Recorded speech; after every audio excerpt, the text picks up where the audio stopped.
जय हो चिल्ड्रन। हिंदी कक्षा में आप सबको स्वागत है। तो लास्ट कक्षा में हम पढ़ रहे थे आपके पूरक पाठ्य पुस्तक में दिए गए महाभारत कथा। तो महाभारत कथा में हमने देखा कि महाभारत की कथा जो है वो महर्षि पराशर के कीर्तिमान पुत्र वेद व्यास की देन है। तो व्यास जी ने महाभारत की यह कथा सबसे पहले अपने पुत्र शुकदेव को कंठस्थ कराई, बाद में दूसरे शिष्यों को। तो मानव जाति में महाभारत की कथा का प्रसार किसने किए? महर्षि वैशंपायन ने किए। और हमने देखे कि सूत जी ने ऋषियों की सभा में महाभारत की कथा प्रारंभ की। और महाभारत कथा क्या थे? महाराजा शांतनु के बाद उनके पुत्र चित्रांगद हस्तिनापुर के गद्दी यानी सिंहासन पर बैठ गए, यानी राजा बन गए। कौन? महाराजा शांतनु के बाद उनके पुत्र चित्रांगद। तो उनकी अकाल मृत्यु होने के बाद, किसकी मृत्यु? चित्रांगदी के अकाल मृत्यु होने जाने पर उनके भाई विचित्रवीर राजा हुए और उनके दो पुत्र हुए, धृतराष्ट्र और पांडु। और बड़े बेटे जन्म से ही अंधे थे, इसके वजह से समय के नीति के अनुसार पांडु वहाँ के राजा बन गए। तो पांडु ने कई वर्षों तक राज्य किया और उनकी रानियां थी कुंती और माद्री। तो कुछ समय के बाद वो किसी अपनी अपराध के प्रायश्चित के लिए तपस्या करने जंगल में गए और उनके साथ उनके दोनों रानियां भी गए। तो वहीं पे कुंती और माद्री ने 5 पांडवों को जन्म दिया। तो बच्चों, आज की कक्षा में हम देखेंगे आगे की कहानी। कुछ समय बाद पांडु की मृत्यु हो गई। तो पांडवों का जन्म हो गया। तो कुछ समय के बाद क्या हो गया? राजा यानी राजा पांडु थे, उनके मृत्यु हो गई।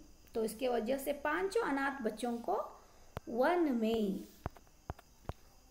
ऋषि मुनियों ने पालन पोषण किया और पढ़ाया लिखाया।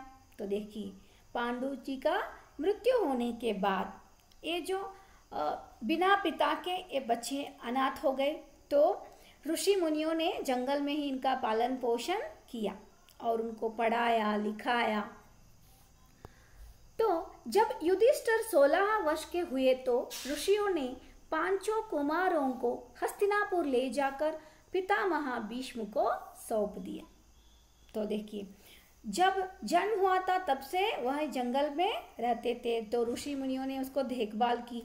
तो जब पांडवों का जो पहला पुत्र थे, ज्येष्ठ पुत्र युधिष्ठिर, वो 16 वर्ष के हुए। 16 यानी क्या है? 17 ईयर का हुए। तो ऋषियों ने क्या किए? 5 कुमारों को कहाँ लेकर गए? हस्तिनापुर लेकर गए। तो वहां पे किसको सौंप दिया? वो पितामह भीष्म को सौंप दिया। 5 पांडव बुद्धि से तेज और शरीर से भली थे। तो देखिए, 5 पांडव बुद्धि में बहुत तेज थे, वो यानी बहुत समझदार, बहुत होशियार थे, बहुत इंटेलिजेंट थे। शरीर से भी बहुत बलिष्ठ थे। उनकी प्रखर बुद्धि और मधुर स्वभाव ने सबको मोह लिया था। तो देखिए, वो 5 पांडवों का जो प्रखर जो बुद्धि थे, वो समझदारों की बुद्धि थे, वो और मधुर स्वभाव जो थे, वो सबको यानी सब लोगों को मोह लिया था। यह देखकर धृतराष्ट्र के पुत्र कौरव उनसे जलने लगे। तो सब लोग जब पांडवों को चाहने लगे, तो ये सब देखकर धृतराष्ट्र के जो पुत्र थे, जैसे पांडवों के पुत्र को हम पांडव बोलते हैं, वैसे ही धृतराष्ट्र के पुत्र को कौरव कहते हैं। तो ये जो धृतराष्ट्र के पुत्र कौरव थे, वो उनसे जलने लगे। उनसे जलना मतलब किससे? वही पांडवों के पुत्र को देखकर जलने लगे। जलना मतलब क्या है? पसंद नहीं करना। तो उन्होंने पांडवों को तरह तरह से कष्ट पहुंचाना शुरू किया। तो इसके वजह से वो क्या करना शुरू किए? पांडवों को कष्ट पहुंचाना शुरू किए। तो दिन पर दिन कौरव और पांडवों के बीच वैर भाव बढ़ता गया। तो दिन पर दिन, तो समय चलते ही क्या हो गया, समय के साथ पांडवों के बीच यानी कौरव और पांडवों के बीच वैरभाव यानी शत्रुता बढ़ता गया। अंत में पितामह भीष्म ने दोनों को किसी तरह समझाया, यानी दोनों को समझाया कि लड़ाई झगड़ा अच्छी बात नहीं है, तो दोनों घुल मिल गए और उनके बीच संधि कराई, यानी फिर से उनका संबंधों को सुधारा।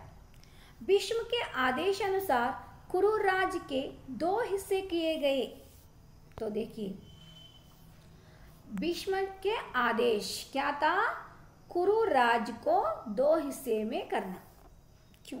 क्योंकि जो धृतराष्ट्र के पुत्र थे वो कभी भी यानी पांडवों के साथ रहना पसंद नहीं किए, तो भीष्म जी को अनिवार्य हो गया कि कुरु राज्य को 2 भागों में, हिस्से यानी क्या है 2 भाग, तो 2 भाग करना पड़ा। तो इसलिए कौरव हस्तिनापुर में ही राज करते रहे। तो देखिए, कौरव हस्तिनापुर में ही राज करते रहे और पांडवों को एक अलग राज दिया गया, तो जो आगे चलकर इंद्रप्रस्थ के नाम से मशहूर हुआ। तो जो हस्तिनापुर थे वहाँ का जो राज्यभार कौरवों ने ही कंटिन्यू किए और पांडवों के लिए दूसरा राज दिए गए, और जो दूसरा राज क्या था उसका नाम है इंद्रप्रस्थ। तो वो राज्य बना लिया कौन, पांडवों ने, तो इसका नाम रखा इंद्रप्रस्थ और वो इंद्रप्रस्थ के नाम से बहुत प्रसिद्ध हुए। मशहूर होना मतलब क्या है, प्रसिद्ध होना। तो इस प्रकार कुछ दिन शांति रही। तो उन दिनों राजा लोगों में चौसर खेलने का आम रिवाज था। तो देखिए, उन दिनों यानी इस महाभारत कथा के घटना हो गई उस दिन क्या हो गया, राजा लोगों में चौसर खेलने का आम रिवाज था। चौसर खेलना मतलब क्या है, जो आजकल आप जो चेस जो खेलते हैं ना, वैसे ही एक खेल है। तो वो एक सामान्य रिवाज था। आम रिवाज मतलब क्या है, एक सामान्य संप्रदाय था। राज तक की बाजियां लगा दी। तो देखिए, राज में ऐसे खेल का कंपटीशन होता था उस दिन। तो इस रिवाज के मुताबिक एक बार पांडवों और कौरवों ने चौपड़ खेला। तो देखिए, इस रिवाज के मुताबिक यानी इस जो संप्रदाय के मुताबिक उसने क्या किया, एक बार पांडव और कौरवों ने चौपड़ खेला। कौरवों की तरफ से कुटिल शकुनी खेला।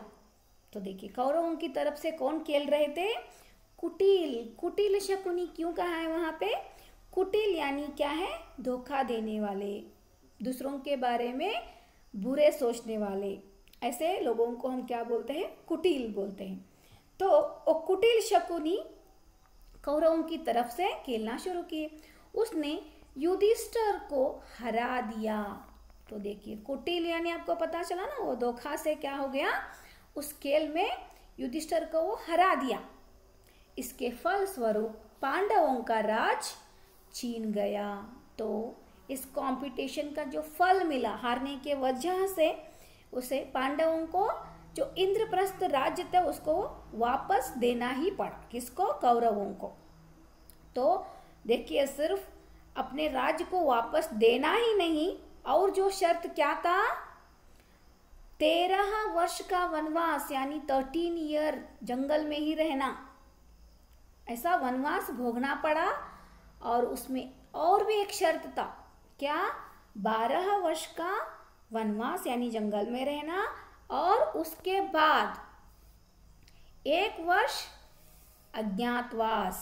तो देखिए, 12 वर्ष वनवास मतलब जंगल में ही रहना, और 1 वर्ष अज्ञातवास मतलब क्या है, वही ऐसे ही, लेकिन किसी को पहचान नहीं होना चाहिए। एक आदमी ही उसे पहचान लिया तो फिर से उसको 12 वर्ष वनवास जाना पड़ेगा, ऐसे शर्त। तो ऐसे जिंदगी जीना पड़ा पांडवों को। क्यों? क्योंकि चौपड़ जो खेल था, चौसर खेल में कंपटीशन था और उनमें यहाँ पे शर्त लगाए हुए थे, और जो कुटिल शकुनी थे वो धोखा से पांडवों को हरा दिया था। इसके वजह से पांडवों को 12 वर्ष वनवास और 1 वर्ष अज्ञातवास लेना पड़ा। तो ऐसा शर्त कौरवों ने पांडवों के लिए रखे, उसके बाद उनका राज उन्हें लौटा दिया जाएगा। तो इसका मतलब 12 वर्ष वनवास और 1 वर्ष अज्ञातवास, मतलब 13 ईयर होने के बाद ही उन्हें उसके राज वापस दिए जाएंगे, ऐसे शर्त रखे हुए। तो द्रौपदी के साथ पांचों पांडव 12 वर्ष वनवास और 1 वर्ष अज्ञातवास में बिताकर वापस लौटे। तो द्रौपदी कौन है? वो उनके रानी है, 5 पांडवों की रानी है। तो उसके साथ 5 पांडवों ने क्या किया? 12 वर्ष वनवास किए और 1 वर्ष अज्ञातवास बिताए। तो बिताकर वापस लौटे।